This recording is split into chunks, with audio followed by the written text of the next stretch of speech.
Hi అండి. ఈరోజు ఒక కథ. బాస్ వస్తున్నారు అని అందరూ హడావిడి పడుతూ వారి వారి క్యాబిన్లను నీటుగా సర్దుకొని పెండింగ్ ఫైల్స్ అన్నీ ఫాస్ట్గా ఫినిష్ చేసుకుంటారు. కొంతమంది అమ్మాయిలు మేకప్ వేసుకుంటుంటారు. ఇవాళ ఆఫీస్లో అందరూ ఎవరి గురించి మాట్లాడుతున్నారు? ఏమైంది మీ అందరికీ అని అడుగుతుంది సీత తన కొలీగ్ మరియు ఫ్రెండ్ అయిన శాంతిని. నువ్వు ఆఫీస్కి కొత్త కదా, నీకు తెలియదు. నిన్ను ఇంటర్వ్యూ చేసింది మన చిన్న బాస్ వాసు సార్.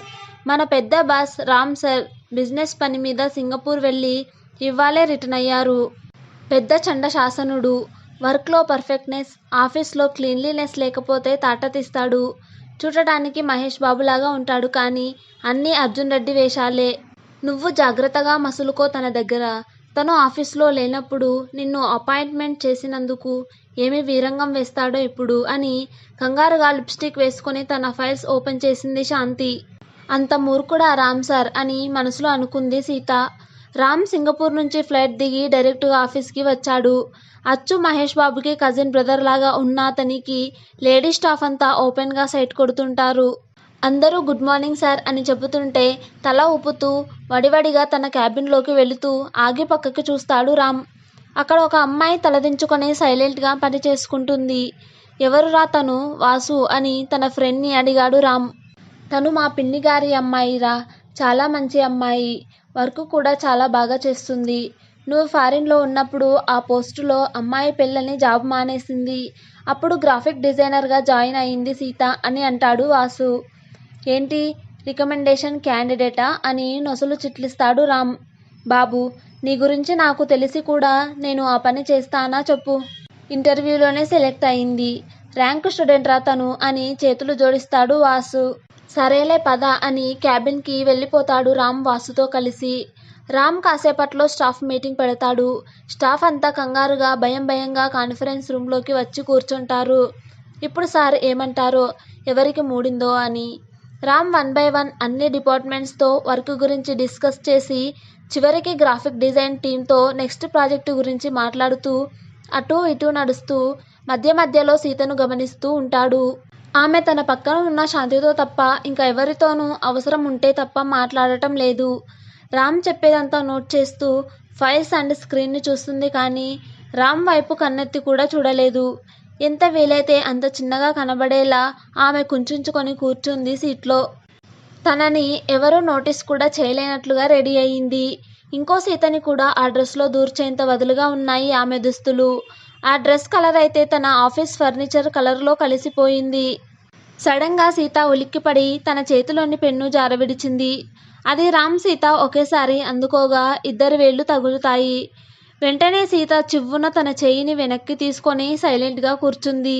రామ్ సీరియస్గా ఆ పెన్ను తీసి సీత ఫైల్ పక్కన పెట్టి మీటింగ్ ముగించాడు.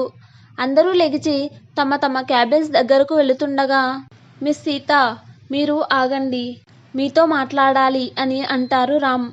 ఏమంటాడో అని భయపడుతూ ఉంది సీత. అందరూ బయటకు వెళ్ళి జాలిగా సీత వైపు ఒక లుక్ ఇచ్చి తలుపు వేస్తారు. అంతే. నాకేమన్నా అంటరాని రోగాలు ఉన్నాయని అనుకున్నావా? చేయలా లాక్కున్నావు? ఎలా కనిపిస్తున్నాను నేను అని గద్దించాడు రామ్. సారీ సార్ అని తలదించుకుంది సీత. కొంచెం నార్మల్గా బిహేవ్ చేయండి ఆఫీస్లో. ఇక్కడ మిమ్మల్ని ఎవరూ తినేయరు అని తిట్టి గెటౌట్ అన్నాడు రామ్ కోపంగా. సీతకి రామ్ ఎందుకు తిట్టాడో అర్థం కాక ఏడుపు మొహంతో బయటకు వస్తుంది. ఆ రోజంతా సీతను మాటిమాటికి పిలిచి ఆ పని ఈ పని చెప్పి విసిగిస్తూనే ఉంటాడు రామ్. ఏంటి మేడం, సార్ పదే మిమ్మల్ని పిలుస్తున్నారు లోపలికి అని ఎగతాళిగా అడిగాడు కొలీగ్ రావు. వర్క్ గురించి డిస్కస్ చేసి వర్క్ అలర్ట్ చేస్తున్నాడండి అని చిరాకుగా అంటుంది సీత. ఆ డిస్కషన్ ఏదో నాతో కూడా చేయొచ్చు కదా మేడం, నేను ఇంకా బాగా ఫుల్ సాటిస్ఫై చేస్తాను అని వంకరగా మాట్లాడతాడు రావు. మైండ్ యువర్ వర్డ్స్ రావు. ఇంకోసారి ఇలా నాతో మిస్బిహేవ్ చేస్తే మీ మీద హెచ్ఆర్కి కంప్లైంట్ చేస్తాను అని సీరియస్గా వార్నింగ్ ఇస్తుంది సీత. ఏమైంది అలా అరిచావు రావుని అని అడిగింది శాంతి. ఇందాక మీటింగ్లో తన చెయ్యిని నా కాలుకి తగిలించబోయాడు అని ఇబ్బందిగా అంటుంది సీత. అవునా, ఎదవ సచ్చినోడు వాడు. నీతోనే కాదు సీత, మా అందరితో కూడా అలాగే బిహేవ్ చేస్తాడు. వాడు రామ్ సార్ వాళ్ళ నాన్న ఫ్రెండ్ కొడుకు.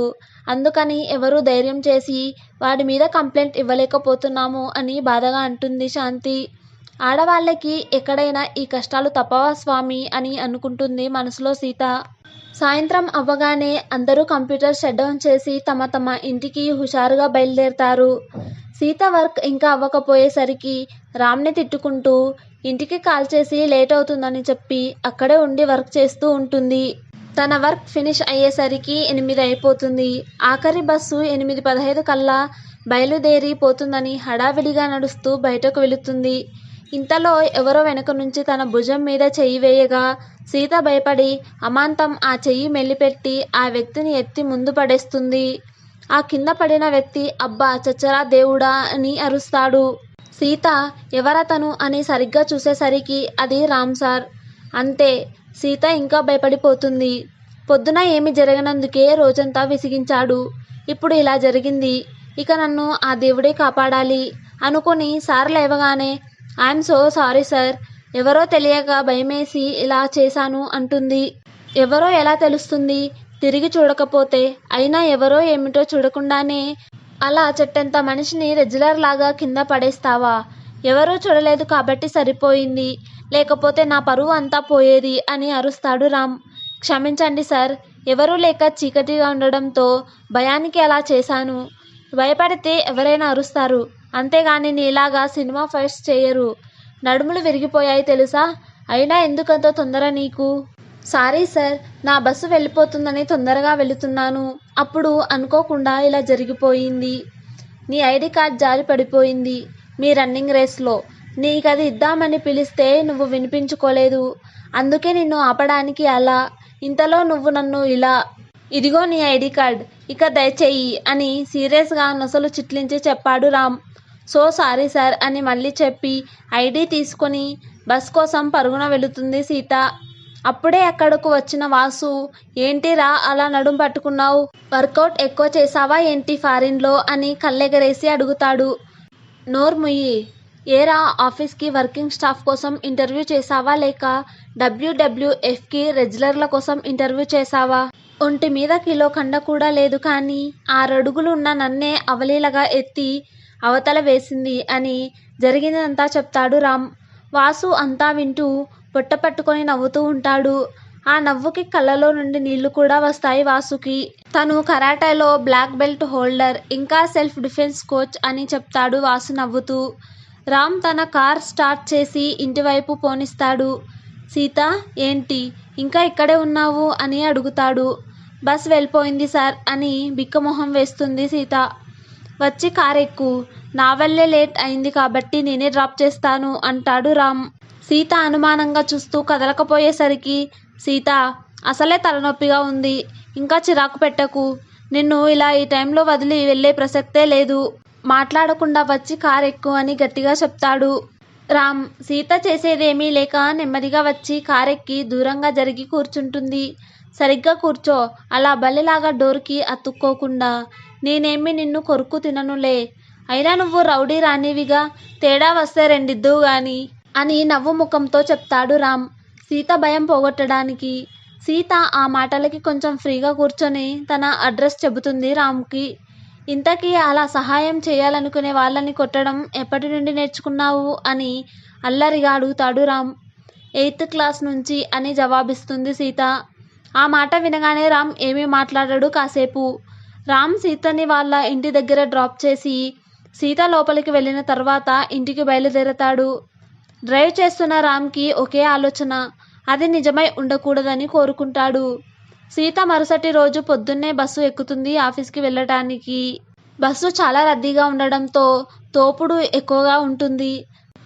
తనని ఎవరైనా తాకినా నచ్చని సీత అతి కష్టం మీద పంటి బిగున ఎలాగోలాగా ఆఫీస్కి చేరుకుంది.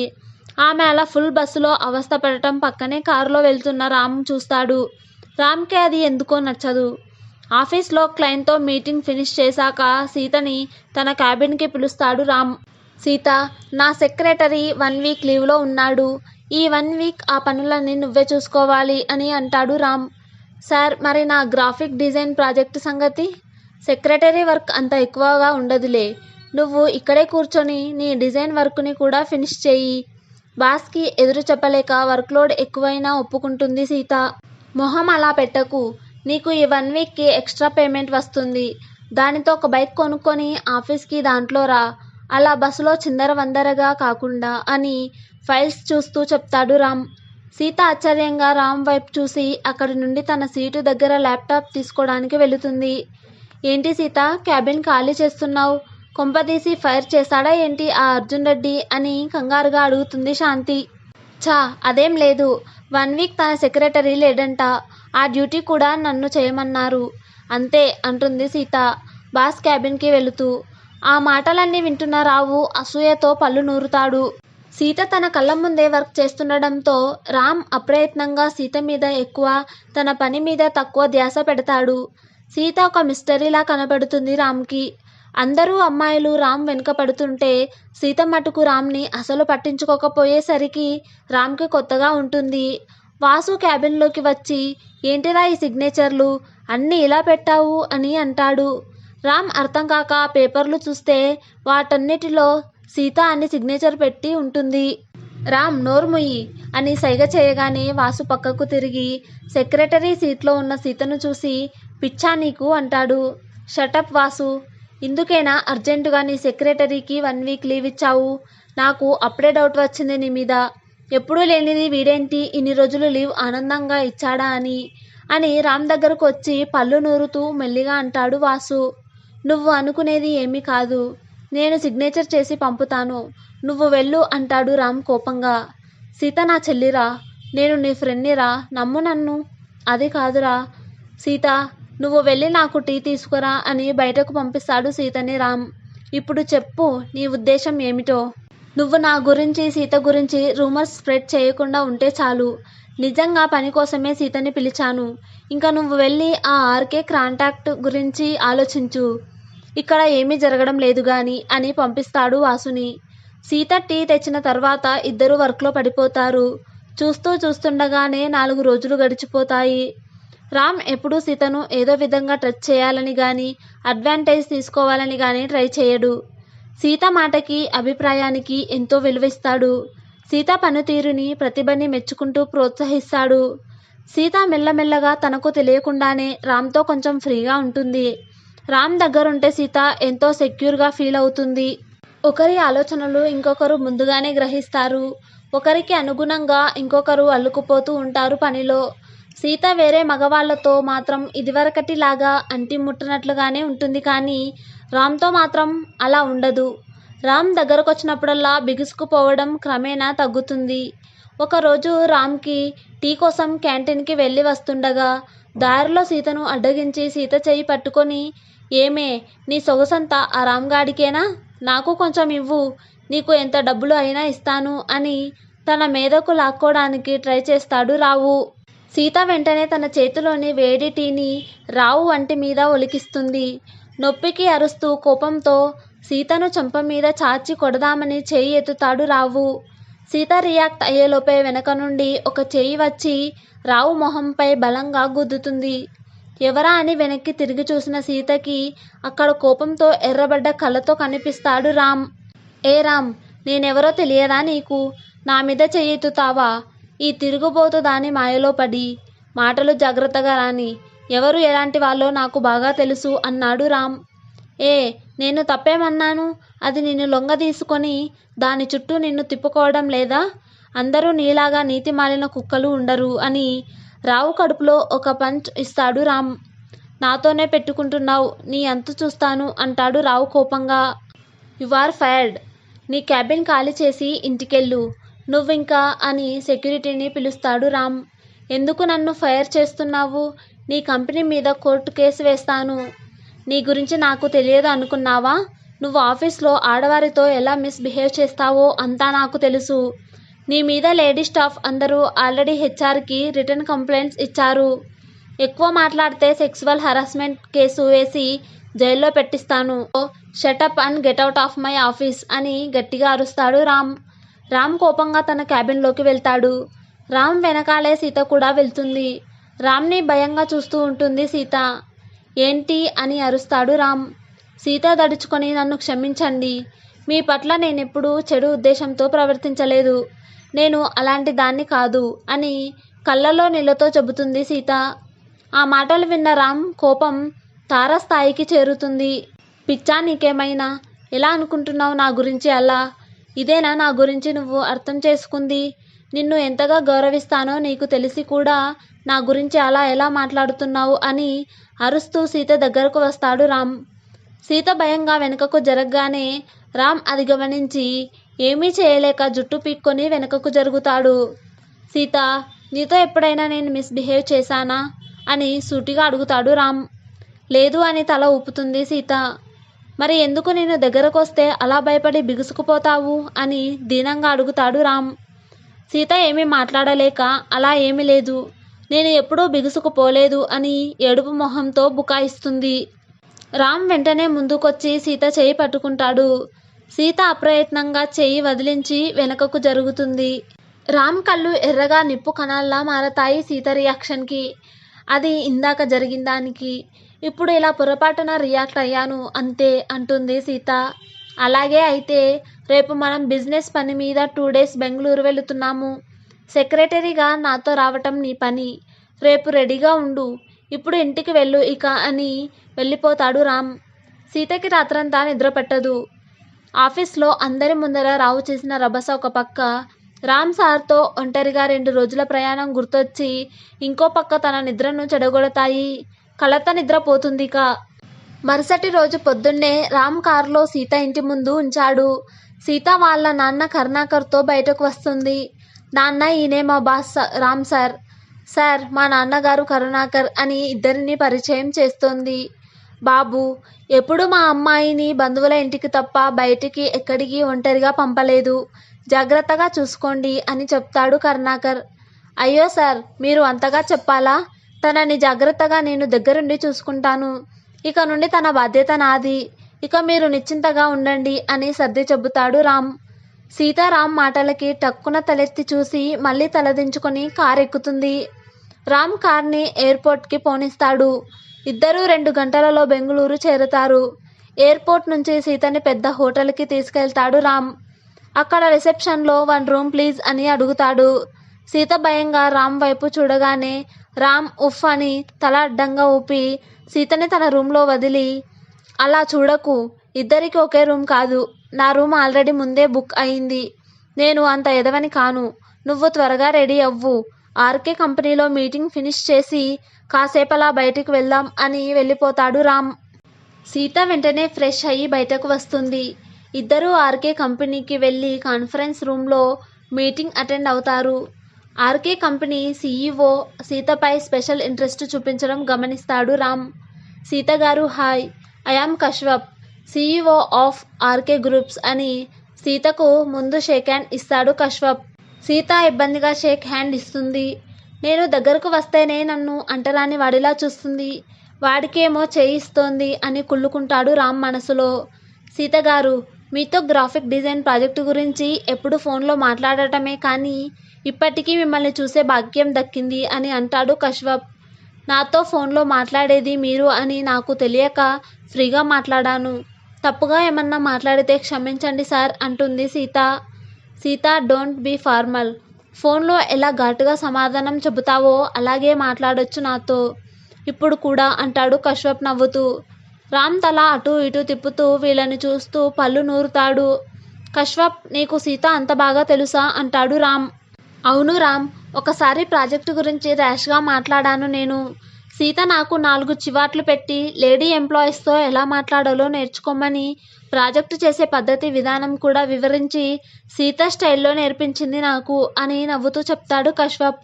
సారీ సార్, నిజంగా మీరు అని నాకు తెలియదు అని నొచ్చుకుంది సీత.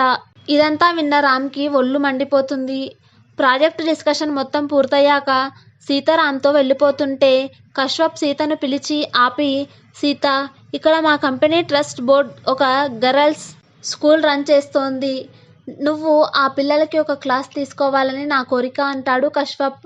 రామ్కి కశ్యప్ దేని గురించి మాట్లాడుతున్నాడో అర్థం కాదు. కానీ ఇప్పుడు ఎందుకులేండి సార్, ఇంకోసారి వచ్చి క్లాసెస్ తీసుకుంటాను అని మొహమాటంగా అంటున్న సీతను చూసి, నువ్వేం ఆలోచించకు సీత, నిన్ను చూడగానే స్కూల్కి కాల్ చేసి నువ్వు క్లాస్ తీసుకుంటావని పిల్లల్ని మీటింగ్ అయ్యేలోపు అసెంబ్లీ హాల్లోకి తీసుకురమ్మన్నాను. పిల్లలు నీకోసం వెయిట్ చేస్తున్నారు. వారిని నిరాశపరచకు అని కశ్యప్ అనగానే ఒప్పుకుంటుంది సీత. అది చూసి ఆశ్చర్యపోతాడు Ram. Ram, with your permission మీ ఎంప్లాయీని ఒక 2 గంటలు నాకు ఇస్తారా అని అడుగుతాడు కశ్యప్. రామ్కి ఆ మాటలకి ఒళ్ళు మండుతుంది. మీరు మాట్లాడేది సెల్ఫ్ డిఫెన్స్ క్లాస్ గురించేగా, నేను చూడలేదు. ఎప్పుడు సీత క్లాస్ని, నేను వస్తాను మీతో అని చెప్తాడు రామ్. కశ్యప్ కొంచెం నీరు కారి సరే అని వాళ్ళిద్దరినీ కార్ ఎక్కించుకొని స్కూల్కి తీసుకెళ్తాడు. వీళ్ళిద్దరి ముందు క్లాస్ తీసుకోవడం సీతకి కొంచెం ఇబ్బందిగా అనిపించినా తను క్లాస్ చెప్పడంలో పడి వారున్న సంగతినే మర్చిపోతుంది. సీత పిల్లలకి గుడ్ టచ్ మరియు బ్యాడ్ టచ్ గురించి అర్థమయ్యేలా వివరిస్తుంది. ఎంతో సరదాగా పిల్లలకి ఓపికగా ఒక 3 సెల్ఫ్ డిఫెన్స్ టెక్నిక్స్ నేర్పిస్తుంది. అందరిలో ఉన్నప్పుడు ఎంత ఇబ్బందిగా అన్ఈజీగా ముడుచుకుపోయే సీత పిల్లలతో మాత్రం నవ్వుతూ సరదాగా ఉండడం చూసి ఆశ్చర్యంగా చూస్తాడు రామ్. సీత క్లాస్ అయిపోయాక పిల్లలతో కాసేపు మాట్లాడుతుంది. చూడండి పిల్లలు, మిమ్మల్ని ఏ వయసు మగవారైనా మీ అనుమతి లేకుండా ఇందాక నేను చూపించినట్లు బ్యాడ్గా టచ్ చేసి మిమ్మల్ని ఏమన్నా చేస్తున్నారు అని మీకు అనుమానం వచ్చిన వెంటనే భయపడకుండా వారిని ఎదిరించండి. వారి నుండి తప్పించుకొని మీ తల్లిదండ్రులకో లేక మీ టీచర్లకో లేక నాకైనా ఫోన్ చేసి చెప్పండి. వెంటనే మేము మీకు సహాయం చేస్తాము. అంతేకాని ఆ అత్యాచారాన్ని మౌనంగా భరించకండి. భయంతో ఎవరికి చెప్పకుండా ఉండకండి. మీ సున్నితమైన పసి మనసులను తనువును బాధపెట్టి గాయపరచాలని అనుకున్నవాడు ఎవడైనా సరే బెదరకండి. ఆ అత్యాచారం చేసేవాడు మన ఫ్రెండ్ కావచ్చు, రోడ్డు మీద పోయేవారు కావచ్చు, టీచర్స్ కావచ్చు, తెలిసిన వారు కావచ్చు, లేక సొంత బంధువులు కావచ్చు. ఎవరైనా భయపడక ముందుకొచ్చి మీ సమస్యను ఎవరితోనైనా షేర్ చేసుకోండి. ఆడపిల్ల కనపడితే చిన్న పెద్ద వావి వరసలు లేక జంతువుల కంటే హీనంగా ప్రవర్తించే మృగాలను మనమందరం కలిసి ఎదుర్కోవాలి. వారిని పోలీసులకు అప్పగించాలి. ఆడపిల్లలకి అండగా ఎన్నో ఆర్గనైజేషన్స్, పోలీసు బృందాలు ఉన్నాయి. కాబట్టి మిమ్మల్ని మీరు కాపాడుకునే శక్తిని సంపాదించండి. ఆ చీడపురుగులని చట్టానికి అప్పగించగల ధైర్యాన్ని కూడదీసుకోండి. ఈ సమస్య మీ నోరు దాటితే మీ పరువు పోతుందని, మిమ్మల్ని చులకనగా చూస్తారని తప్పుగా ఆలోచించి ఆ భయంకరమైన బాధను మీరు భరించకండి. అది మీ జీవితంపై చెరగని చేదు ముద్ర వేస్తుంది. మీ ధైర్యాన్ని దూరం చేసి మీకు నిద్ర లేకుండా మిమ్మల్ని కుంగదీస్తుంది. ఆ బాధ ఏ ఆడపిల్ల భరించడం నేను తట్టుకోలేను. మీరు ఆడపిల్లలు కాదు, సాక్షాత్తు ఆ పరాశక్తి అంశ అని మరువకండి అని తన స్పీచ్ ముగిస్తుంది సీత. సీత స్పీచ్కి పిల్లలు, టీచర్లు అందరూ క్లాప్స్ కొడతారు. సీత భావోద్వేగపు మాటలకి రామ్కి తెలియకుండానే తన కళ్ళలో నీళ్లు తిరుగుతాయి. నీకు ఇది ముందే తెలుసా అని బాధగా అడుగుతాడు కశ్యప్. లేదు, ఇప్పటిదాకా అనుమానం ఉండేది తన ప్రవర్తనకి అంతే, కానీ ఇప్పుడు ఆ అనుమానం ఇంకా బలపడుతుంది అంటాడు రామ్ బాధగా. ఏం ప్రవర్తన? వదులు బట్టలు, నో మేకప్, ఏ మగవాడైనా దగ్గరకొస్తే బిగుసుకుపోయి దూరం జరిగే ప్రవర్తన అంటూ ఆపేస్తాడు రామ్. మగవాళ్ళ మీదే అసహ్యం వేస్తోంది. వాడు ఎవడో కనబడితే నరకాలని అనిపిస్తోంది అంటాడు కశ్యప్ కోపంగా. నా చేతులకు వాడు చిక్కాక మిగలడు వాడు, నువ్వు నరకడానికి కూడా. ఒకవేళ మనం అనుకున్నదే నిజం అయితే అంటాడు రామ్ ఉగ్ర నరసింహస్వామిలా ఊగిపోతూ. కనీసం నాకు తెలియచేయి నువ్వు వాడిని ఉతికారేశానని. నీకు ఎవరో తెలిసాక అంటాడు కశ్యప్. అంతలో సీత అక్కడికి వస్తుంది. ఏంటి అంత సీరియస్గా మాట్లాడుకుంటున్నారు మీరిద్దరూ అని భయంగా అడుగుతుంది. రామ్ నవ్వుతూ ఏం లేదు, నువ్వు నన్ను పార్కింగ్ లాట్లో సెల్ఫ్ డిఫెన్స్ అనే వంకతో ఎత్తి పడేశావు కదా, నా మీద నీ పగ తీర్చుకోవడానికి. ఇప్పుడు నీ క్లాస్ చూస్తే అది గుర్తొచ్చింది అంతే అంటాడు. ఏంటి బ్రో, నాకు చెప్పలేదు ఇదేమి ఇందాకటి నుండి? సీత నువ్వైనా చెప్పు, నువ్వు రామ్ని కొట్టావా అని అడుగుతాడు కశ్యప్ అల్లరిగా. అదేం లేదు కశ్యప్ సార్, నేను పొరపాటున అలా చేశాను అంతే అని కంగారుగా చెప్తుంది సీత. కశ్యప్కి దారిలో సీత తనని ఎలా ఎత్తి పట్టేసిందో నవ్వుతూ చెప్తాడు రామ్. అది విని కశ్యప్ పొట్ట చక్కలయ్యేలా నవ్వుతాడు. రామ్ సీతని వారి హోటల్ దగ్గర డ్రాప్ చేసి మళ్ళీ నిన్ను తప్పకుండా కలుస్తాను సీత అని విచిత్రంగా చెప్పి వెళ్ళిపోతాడు కశ్యప్. వీడు నా ఫ్రెండ్ అయ్యి ఉండకపోతే చచ్చేవాడు నా చేతుల్లో అని అనుకుంటాడు రామ్ మనసులో. సరే అని సీత రూమ్కి వెళ్ళి కాసేపు నిద్రపోతుంది. తర్వాత మళ్ళీ రెడీ అయ్యి సాయంత్రం బయటకు వస్తుంది. రామ్ సీతను తీసుకెళ్లి ఫ్లవర్ అండ్ బటర్ఫ్లై ఎగ్జిబిషన్కి వెళతాడు.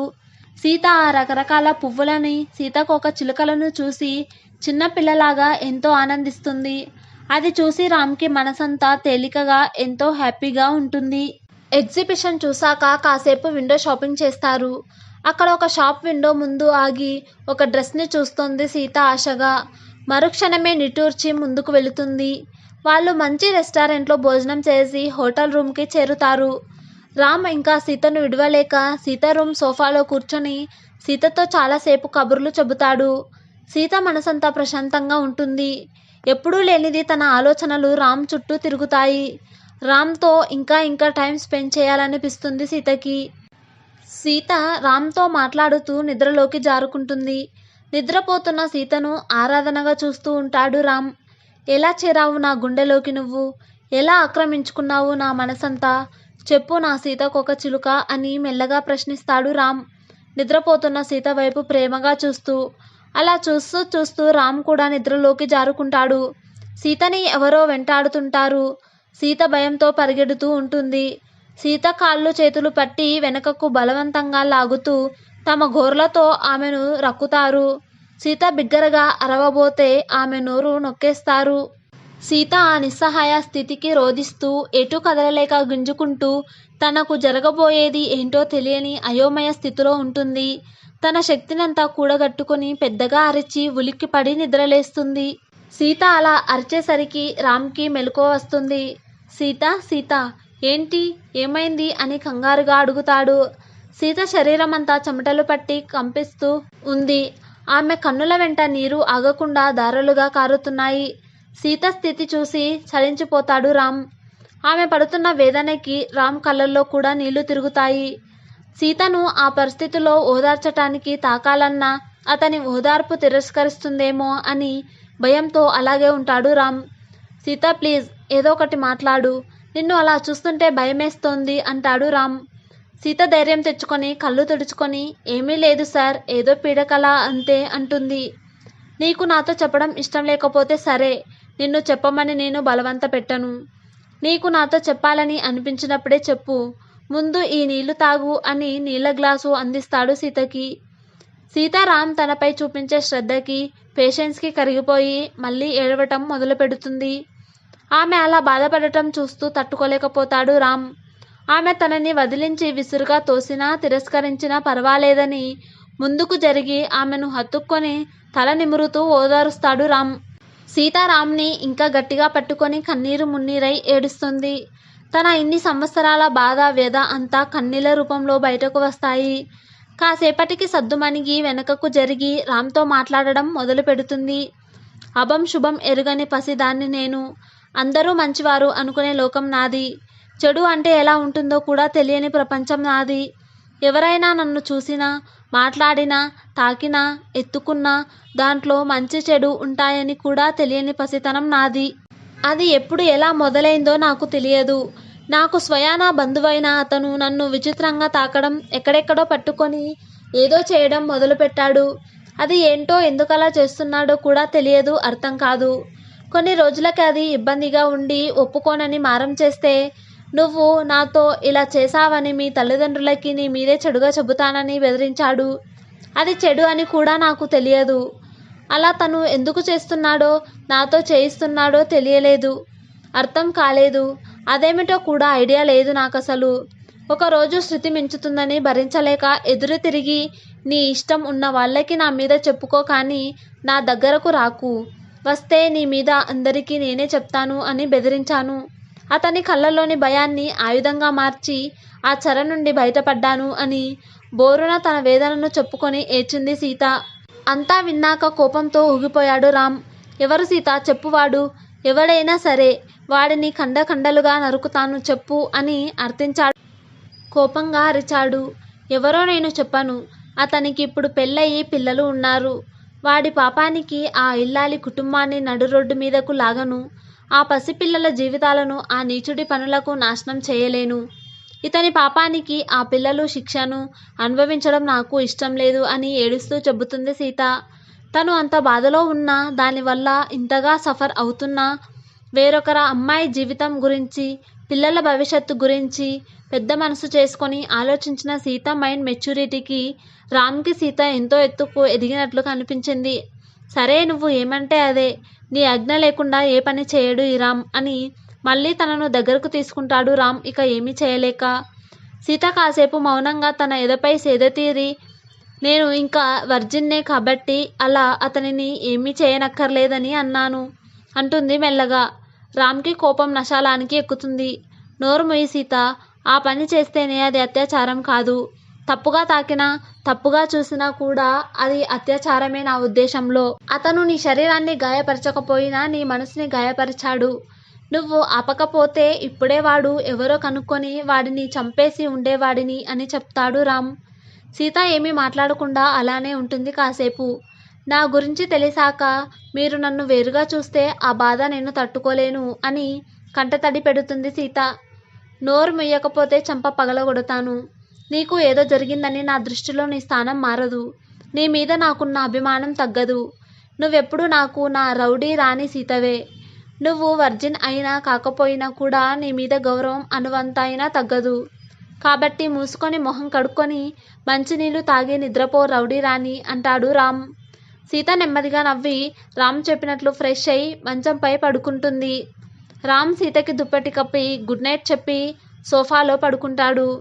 పక్క రోజు కూడా మామూలుగానే మీటింగ్ అటెండ్ అయ్యి హైదరాబాద్ తిరిగి వచ్చేస్తారు ఇద్దరు. బెంగళూరు వెళ్ళేటప్పటికి ఇప్పటికీ వారి మధ్య సఖ్యత పెరుగుతుంది. సీత చాలా ఫ్రీగా ఉంటుంది రామ్తో.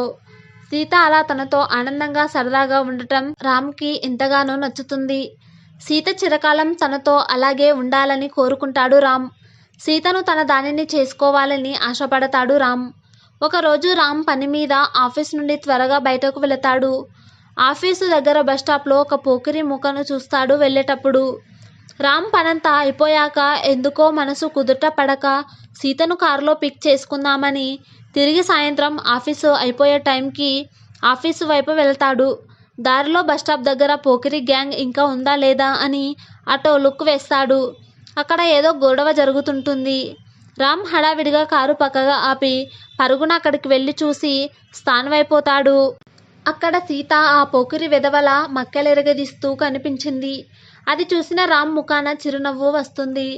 సీత ఇప్పుడు షై గర్ల్గా కాకుండా రౌడీ రాణి అవతారం ఎత్తింది అన్న మాట అనుకుంటూ చూస్తాడు రామ్ ఫైటింగ్ని. ఇంకోసారి ఏ ఆడపిల్ల వైపైనా చూసినా కాళ్ళు చేతులు ఇరగదీసి పొయ్యిలో పెడతాను జాగ్రత్త అని కాళికాదేవిలా కళ్ళెర్ర చేసింది సీత. సీతను అలా చూసి మళ్ళీ ఎక్కడ ఉతుకుతుందో అని భయపడి ఇంకెప్పుడు ఇలా చేయమక్క అని సీతకు దండం పెట్టి వెళ్ళిపోతారు వాళ్ళు. రామ్ నవ్వుతూ సీత దగ్గరకొచ్చి సీత అని పిలుస్తాడు.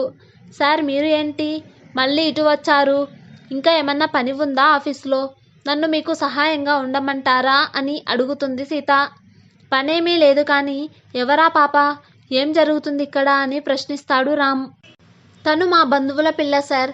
తన ఫ్రెండ్ ఇంటికి వెళ్ళి వస్తుండగా వాళ్ళు తనని ఆపి అల్లరి చేస్తున్నారు. అందుకే 4 తగిలించాను అని చెబుతోంది చేతులు దులుపుకుంటూ సీత. అవును సార్, సీత అక్క లేకపోతే ఇవాళ నా పరిస్థితి ఏమిటో తలుచుకుంటేనే భయంగా ఉంది అని ఏడుస్తుంది ఆ పాప. ఆ పాపకి ధైర్యం చెప్పి తనని సీతని తన కారు ఎక్కించి పాప వాళ్ళ ఇంట్లో డ్రాప్ చేస్తాడు రామ్. ఆ పాప రామ్ని సీతని ఉండమని చెప్పి తన ఇంట్లోకి పరుగున వెళ్ళి తన తల్లిదండ్రులతో జరిగిందంతా చెప్పి ఏడుస్తుంది. సీత ఇబ్బందిగా మనం ఇంకా వెళ్ళిపోదాం అని దిక్కులు చూస్తుంటే ఏమీ అర్థం కాదు రామ్కి. అయినా సీత అలా అనీజీగా ఉండడంతో కార్ రివర్స్ చేస్తాడు రామ్. అంతలో ఇంట్లో నుంచి ఒక అతను బయటకు వస్తాడు. కార్ అద్దం తట్టి సీతను కిందకి దిగమంటాడు. సీత చిరాకుగా అతనిని చూడకుండా కిందకి దిగుతుంది. అతను అమాంతం సీత కాళ్ళ మీద పడి, నన్ను క్షమించు సీత, నీ పట్ల అమానుషంగా ప్రవర్తించాను. నాకు ఆ దేవుడు అందుకే ఆడపిల్లని ఇచ్చాడు. నాలాంటి వారు దానిని ఏమన్నా చేస్తారేమోనన్న భయంతో కంటి మీద కునుకు ఉండటం లేదు నాకు.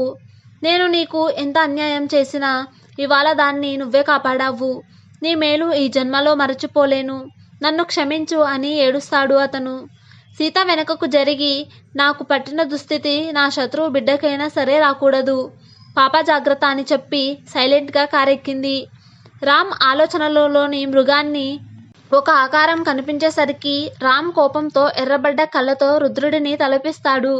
కానీ నేల మీద కూర్చొని పశ్చాత్తాపంతో ఏడుస్తున్న అతనిపై చెయ్యి లేపలేకపోయాడు. అతనిని చూడడానికి కూడా ఇష్టపడక ఇంకా అక్కడే ఉంటే ఏం చేస్తాడో అన్న ఆలోచనకి కారెక్కి వేగంగా సీత ఇంటికి పోనిస్తాడు. సీత కారు సీటు వెనుకకు జారి పడుకొని కళ్ళు మూసుకుంటుంది. రామ్ సైలెంట్గా సీత చేయి పట్టుకొని తన సపోర్ట్ నిశ్శబ్దంగా అందిస్తాడు. సీత రామ్ వైపు తల తిప్పి చూసి చిరునవ్వు నవ్వుతుంది. సీత ముఖం ప్రశాంతంగా చిరునవ్వుతో కనిపించేసరికి రామ్ మనసు కుదుటపడుతుంది. సీతని ఇంటి దగ్గర దింపి వెళ్ళిపోతాడు రామ్. కొన్ని రోజుల తర్వాత సడన్గా రామ్ ఫోన్ చేసి సీతను రెడీగా ఉండమంటాడు. సీత తిరిగి ఏమీ అడగకుండా రెడీ అవుతుంది. సీతను రామ్ వాళ్ళ ఇంటికి తీసుకెళ్తాడు. అక్కడ రామ్ వాళ్ళ అన్న కూతురి బర్త్డే ఫంక్షన్ జరుగుతుంది. తనని ఎందుకు తీసుకొచ్చాడో అర్థం కాదు సీతకు. రామ్ తన అమ్మ ధరణిని సీతకి పరిచయం చేస్తాడు. అమ్మ తను సీత, నా ఫ్రెండ్, చాలా మంచి అమ్మాయి అని పరిచయం చేస్తాడు. ధరణి గారు సీతతో కబుర్లు చెబుతుండగా రామ్ని ఎవరో పిలిచారని పక్కకు వెళతాడు. ధరణి గారిని ఆమె పక్కనున్న ఆడవారంతా రామ్ పెళ్లి గురించి అడుగుతుంటారు. ధరణి, ఇంతకీ ఈ సంవత్సరం అయినా నీ కొడుక్కి పెళ్లి చేస్తావా అని అడుగుతుంది ఒక ఆవిడ. ఈ సంవత్సరం ఎలాగైనా వాడి పెళ్లి చేసేద్దాం అనుకుంటున్నాను పిన్ని. ఎవరైనా గుణవంతురాలు, బుద్ధిమంతురాలు, సుగుణాల రాశి, మా కుటుంబ గౌరవాన్ని నిలపగలిగే మంచి అమ్మాయి తెలిస్తే చెప్పండి అని అడుగుతారు ధరణి గారు అందరినీ చూస్తూ. అమ్మ సీత, మీ ఆఫీస్లో ఎవరినైనా ఇష్టపడుతున్నాడా మావాడు అని అడుగుతారు ఒక ఆవిడ. సీత షాక్లో ఏమీ మాట్లాడకుండా ఉండిపోతుంది. ధరణి గారు చెప్పిన రామ్కి కాబోయే అమ్మాయికి ఉండవలసిన గుణాలను వినగానే సీత తనకు తెలియకుండానే ఆ గుణాలతో తనను కంపేర్ చేసుకొని నిరాశపడుతుంది. కుటుంబ గౌరవం నిలబడగలిగే అమ్మాయి కావాలి రామ్కి. రామ్ చాలా మంచివాడు. అతనిని పెళ్లి చేసుకునే అమ్మాయి సుగుణవతి, రూపవతి, శీలవతి అయి ఉండాలి. అది తను కాదు. తను ఎప్పటికీ కాలేదు అనే బాధకి కళ్ళల్లో నీళ్లు తిరుగుతాయి సీతకి. ధరణి గారితో అర్జెంటుగా పని ఉందని చెప్పి రామ్కి చెప్పకుండా వెళ్ళిపోతుంది సీత. రామ్ తిరిగి వచ్చి చూసేసరికి సీత కనిపించదు. ఏమైందా అని ఆలోచిస్తాడు రామ్. పక్క రోజు సీత ఆఫీస్కి రాదు. రామ్కి ఏమైందో తెలియక సీతకి ఫోన్ చేసి సెల్లు స్విచ్ ఆఫ్ వస్తుంది.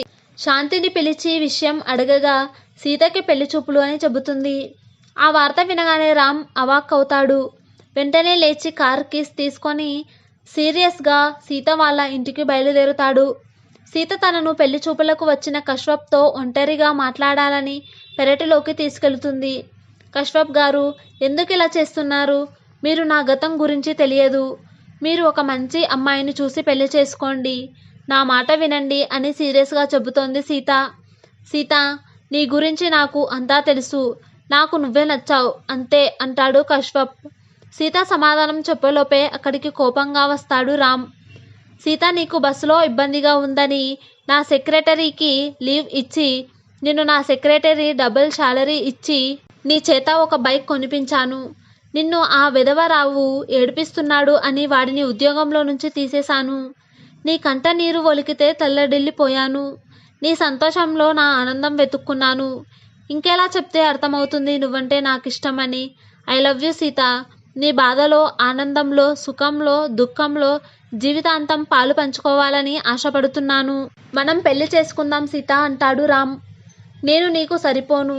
నీ స్టేటస్కి సరిపడే మీ కుటుంబ గౌరవాన్ని నిలబెట్టే మంచి అమ్మాయిని చూసి పెళ్లి చేసుకోండి. నన్ను మర్చిపోండి అని తలదించుకొని అంటుంది సీత. సీత ఎందుకు వద్దు అంటుందో అర్థమవుతుంది రామ్కి. నిన్ను పెళ్లి చేసుకుంటే నా కుటుంబ గౌరవం పోతుందని నీ ఉద్దేశమా? మెంటల్ లాగా ఆలోచించకు. నీలాంటి అమ్మాయి నాకు 7 జన్మలు వెతికినా దొరకదు. వేరే ఎవరూ వద్దు కూడా నాకు. నాకు నువ్వే కావాలి సీత. నిన్ను తప్ప వేరే వారిని నేను ప్రేమించను, పెళ్లి చేసుకోను. నన్ను కూడా నువ్వు అంతే ప్రేమిస్తే, నా మీద, నా ప్రేమ మీద నీకు నమ్మకం ఉంటే ఈ చీర కట్టుకుని రేపు మా ఇంటికి రా అని చెప్పి తిరిగి వెళ్ళిపోతూ కశ్యప్ కడుపులో ఒక పంచ్ ఇచ్చి, తను నాది, నా భార్య. నువ్వు నోరు మూసుకొని బెంగళూరుకి వెళ్ళిపో. మా పెళ్లి కార్డ్ పంపిస్తాను. అప్పుడు అక్షింతలు వేయడానికి రా చాలు అని చెప్పి వెళ్ళిపోతాడు రామ్. సీత చేతిలోని చీరను చూసి ఇది ఆ రోజు బెంగళూరులో షాప్ విండోలో చూసినది అని అనుకుంటుంది. ఆ రోజంతా సీత ఏడుస్తూ ఆలోచిస్తూనే ఉంటుంది. మరుసటి రోజు సీత రాక కోసం ఆతృతగా అటూ ఇటూ తిరుగుతూ ఎదురు చూస్తూ ఉంటాడు రామ్. సీత వస్తుందా రాదా అని టెన్షన్కి రామ్కి చెమటలు పడుతుంటాయి. అంతలో ఇంట్లోకి కెంపు రంగు చీరల అచ్చం ఆ శ్రీ మహాలక్ష్మిలాగా అడుగు పెడుతుంది సీత. సీతారాం దగ్గరకొచ్చే నన్ను పెళ్లి చేసుకుంటారా అని అడుగుతుంది. ఆ మాటలకి రామ్ ఆనందానికి అవధులు లేవు. రామ్ నవ్వి ఇప్పుడే తాళి కట్టమన్నా కట్టేస్తాను అంటాడు ఆత్రంగా. ఆగరా బాబు ఆగు, మీ పెళ్ళి అంగరంగ వైభవంగా జరిపిస్తాము మేమందరం అని రామ్ వాళ్ళ అమ్మా నాన్న ఒక పక్క, సీత వాళ్ళ అమ్మా నాన్న ఇంకో పక్క వచ్చి చెబుతారు ఆనందంగా. రామ్ ఆనందంతో నవ్వుతున్న సీతను దగ్గరకు తీసుకొని గుండెలకు హత్తుక్కొని మబ్బులు వీడిన చందమామల కుకూన్ గూడు నుంచి రెక్కలు పరిచి బయటకు వచ్చిన సీతకొక చిలుకలాగా ఉంది సీత ఇప్పుడు అనుకుంటాడు మనసులో. రామ్ సీతల పెళ్లి పనులు అనుకున్నదే తడువుగా మొదలవుతాయి. రామ్ సీతతో తన జీవితాన్ని పంచుకోబోతున్నాడని ఆనందిస్తాడు. సీత ఇన్నాళ్ళ తన బాధకి విముక్తి దొరికిందని, తనని అర్థం చేసుకునే భర్తను ఆ దేవుడు తనకి ప్రసాదించాడని సంతోషపడుతుంది. సీత వాళ్ళ అమ్మ నాన్న కూడా రామ్ వల్ల సీతలో వచ్చిన మార్పుకి ఆనందిస్తారు. రామ్ సీత ఆఫీస్కి వెళతారు. ఇప్పుడు రామ్తోనే వస్తుంది సీత ఆఫీస్కి. సీత ప్రవర్తనలో నడవడికలో అన్నిటిలో మార్పు వస్తుంది. రామ్ తనకు అండగా ఉంటాడు అనే ధైర్యం ఆమె ముఖంలో తొణికిసలాడుతుంది. ఆకాశమంత పందిరి, భూదేవి అంత అరుగు వేసి రామ్ సీతల పెళ్లి అంగరంగ వైభవంగా జరుగుతుంది. రామ్ తాళి కట్టే సమయంలో సీత కళ్ళల్లో ఆనంద బాష్పాలు వస్తాయి. సీతను కంటికి రెప్పలా కాపాడుతానని, జీవితాంతం ప్రేమగా చూసుకుంటానని మాటిస్తాడు రామ్. సీతారాం అడుగుజాడలలో నడుస్తానని, అతనే తన పాలిట దైవం అని చెబుతుంది. వారు తలంబ్రాలు పోసుకుంటూ గోల చేస్తుంటే వారి తల్లిదండ్రుల కళ్ళల్లోని ఆనంద బాష్పాలు వారికి దీవెనలుగా మారుతాయి. పెళ్ళయ్యాక అప్పగింతలలో సీత ఏడుస్తుంటే రామ్ బాధగా కావాలంటే మీ అమ్మా నాన్నలను కూడా నీతో పాటు మన ఇంటికి తీసుకొని వెళ్ళిపోదాం గాని నువ్వు ఏడవకు సీత అంటాడు బాధగా మొహం పెట్టి. అలా అనగానే అందరూ నవ్వేస్తారు. పెళ్ళైన పక్క రోజు కొత్త దంపతులు వారి ఇళ్ళవేల్పు అయిన వెంకటేశ్వర స్వామి గుడికి వెళ్ళి దర్శనం చేసుకొని వచ్చి సత్యనారాయణ స్వామి వ్రతం చేయాలని వారి ఇంటి పద్ధతి. కాబట్టి వాళ్ళిద్దరూ గుడికి వెళ్తారు. అక్కడొచ్చిన ఆడపిల్లలంతా రామ్కి సైట్ కొడుతుంటే చూసి తట్టుకోలేకపోతుంది సీత. అక్కడికి వెళ్ళకండి, ఆ అమ్మాయిలు మిమ్మల్ని తినేసేలాగా చూస్తున్నారు అంటుంది సీత. నన్ను కాపాడ్డానికి నా రౌడీ రాణి ఉండగా నాకెందుకు భయం అంటాడు రామ్ నవ్వుతూ. సమాప్తం.